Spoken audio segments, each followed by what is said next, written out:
Hey everyone and welcome to another video.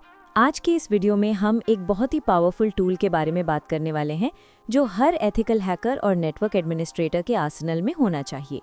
अगर आप मेरे चैनल वैल्करी सेक पर नए हैं तो चैनल को सब्सक्राइब जरूर करें, क्योंकि हम यहाँ साइबर सिक्योरिटी और एथिकल हैकिंग के कॉन्सेप्ट्स को डिटेल में एक्सप्लोर करते हैं।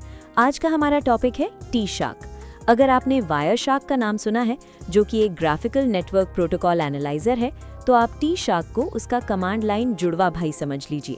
काली लिनक्स में ये बाय डिफ़ॉल्ट आता है और कमांड लाइन इंटरफेस होने की वजह से ये रिमोट सर्वर्स, क्लाउड इंस्टेंसेस या हेडलेस मशीन्स पर नेटवर्क स्निफिंग के लिए एब्सोल्यूट बेस्ट चॉइस बन जाता है।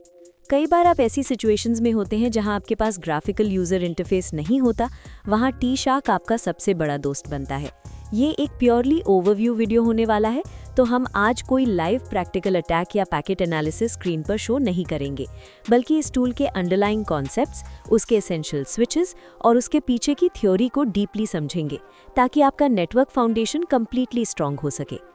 नेटवर्क स्निफिंग दोस्तों एक ऐसी टेक्निकल प्रोसेस है जिसका यूज़ हम नेटवर्क ट्रैफिक यानी पैकेट्स को कैप्चर और एनालाइज करने के लिए करते हैं। जब भी आप इंटरनेट पर कोई वेबसाइट खोलते हैं या कोई फाइल डाउनलोड करते हैं, डेटा छोटे छोटे पैकेट्स में ब्रेक होता है। इन्हीं पैकेट्स को हवा में या वायर्स पर इंटरसेप्ट करने को स्निफिंग कहते हैं। एथिकल वे में हम इसका यूज़ अपने खुद के कॉर्पोरेट नेटवर्क्स को सिक्योर करने, राउटिंग मिसकॉन्फ़िगरेशंस ढूंढने या मैलवेयर एनालिसिस के दौरान सस्पिशियस और मलिशियस ट्रैफिक को आइडेंटिफाई करने के लिए करते हैं। लेकिन आगे बढ़ने से पहले एक डिस्क्लेमर देना बहुत ज़रूरी है। हमेशा याद रखिए, किसी भी नेटवर्क पर स्निफिंग करना बिना प्रॉपर रिटन ऑथराइजेशन के कम्प्लीटली इलीगल है। इसलिए जो भी नॉलेज हम यहाँ डिस्कस कर रहे हैं, उसे सिर्फ और सिर्फ कंट्रोल्ड एनवायरनमेंट्स या अपने पर्सनल होम लैब में ही प्रैक्टिस करें। अब जब रूल्स और थ्योरी क्लियर हो गई है, तो आइए बात करते हैं कि हम टी-शार्क को बेसिक लेवल पर टर्मिनल में कैसे यूज़ कर सकते हैं। मैं यहाँ अपने एक्सटर्नल वाईफाई अडेप्टर का भी यूज़ करती हूँ, जो सिस्टम में WLAN 1 के नाम से मैप्ड है, जबकि मेरे इंटरनल डिफ़ॉल्ट अडेप्टर का नाम WLAN 0 है। आपके सिस्टम में ये इंटरफेस नेम्स अलग हो सकते हैं, जैसे ETH0 वायर्ड कनेक्शन के लिए या शायद WLAN 0 वायरलेस के लिए। सबसे पहला कमांड जो हर बिगिनर या प्रोफेशनल को पता होना चाहिए, वो है t-shark-h।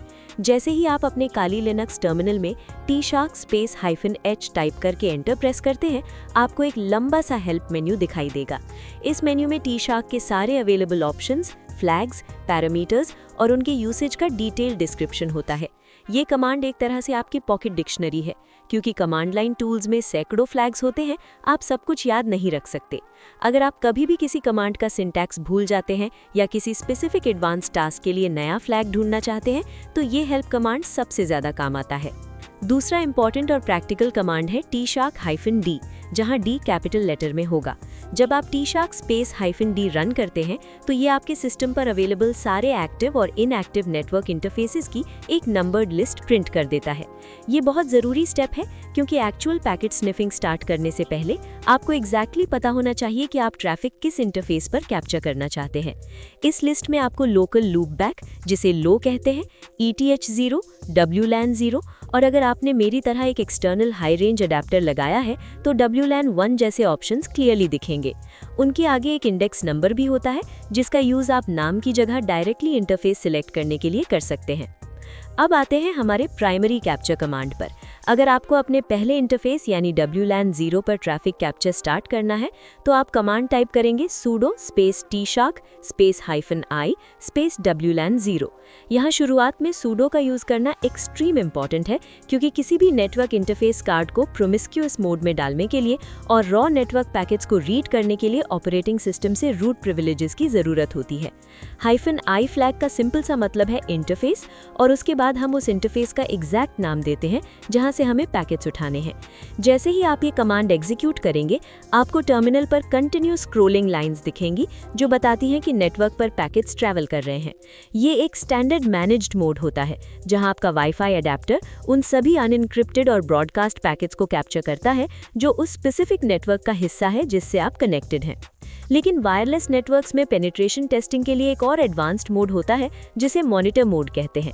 इसको इनिशिएट करने के लिए कमांड यूज होता है sudo space t-shark space WLAN 0 space -I। -I flag का T-Shark में मतलब है अडेप्टर पर मॉनिटर मोड को इनेबल करने की कोशिश करना। लेकिन यहाँ एक प्रैक्टिकल कैच है जो मैंने खुद एक्सपीरियंस किया। जब मैंने ये सेम कमांड अपने सेटअप पर ट्राई किया तो मुझे इंटरफेस एरर शो हुआ और कैप्चर स्टार्ट नहीं हुआ। ऐसा इसलिए हुआ क्योंकि मेरे दोनों अडेप्टर्स WLAN 0 और WLAN 1 पर पहले से ही बैकग्राउंड में नेटवर्क मैनेजर के कुछ वर्किंग प्रोसेसेस चल रहे थे। जब अडेप्टर्स पहले से किसी टास्क में बिजी होते हैं तो वो अचानक से उन्हें ड्रॉप करके डायरेक्टली मॉनिटर मोड में स्विच नहीं हो पाते हैं, जिससे एरर थ्रो होता है। अगर आपको प्रॉपर्ली इस -I फ्लैग का यूज करना है और एरर से बचना है तो आपको पहले अपने एक्सटर्नल अडेप्टर यानी WLAN 1 को मैन्युअली मॉनिटर मोड में शिफ्ट करना पड़ेगा एक्सटर्नल टूल्स का यूज करके, जैसे AirMonNG। मॉनिटर मोड और स्टैंडर्ड मैनेज्ड मोड में डे एंड नाइट का डिफरेंस होता है। मैनेज्ड मोड में आपका वाईफाई अडेप्टर नेटवर्क से कनेक्टेड होता है और सिर्फ उन्हीं पैकेट्स पर ध्यान देता है जो स्पेसिफिकली आपके डिवाइस के मैक एड्रेस के लिए आए हैं। लेकिन मॉनिटर मोड एक ऐसी रॉ स्टेट है जहां आपका अडेप्टर किसी वाईफाई से कनेक्ट नहीं होता, बल्कि हवा में तैर रहे हर एक रेडियो वेव या पैकेट को कैप्चर कर लेता है, चाहे वो आपके नेटवर्क से बिलोंग करता हो या आपके पड़ोसी के। ये फीचर ही वायरलेस एथिकल हैकिंग को पॉसिबल बनाता है, क्योंकि इससे आप हिडन नेटवर्क्स डिस्कवर कर सकते हैं, क्लाइंट डीऑथेंटिकेशन फ्रेम्स कैप्चर कर सकते हैं और सबसे इम्पोर्टेंट VPA2 हैंडशेक्स कैप्चर कर सकते हैं पासवर्ड क्रैकिंग के लिए। लेकिन जैसा कि इस वीडियो का फॉर्मेट है, हम सिर्फ ओवरव्यू ले रहे हैं, इसलिए कोई लाइव एग्जाम्पल नहीं दिखा रहे। एक प्रोफेशनल टिप हमेशा याद रखें कि टर्मिनल पर रियल टाइम ट्रैफिक देखना बहुत कंफ्यूजिंग हो सकता है। T-Shark आपको ऑप्शन देता है कि आप -W फ्लैग लगाकर सारा रॉ कैप्चर्ड डेटा एक PC ऐप फाइल में सेव कर लें। ऐसा करने से आप बाद में फुर्सत से उन पैकेट्स पर डिस्प्ले फिल्टर्स लगाकर एनालाइज कर सकते हैं कि एक्चुअली नेटवर्क पर कौन किससे बात कर रहा था। साइबर सिक्योरिटी फील्ड में विजिबिलिटी सब कुछ होती है।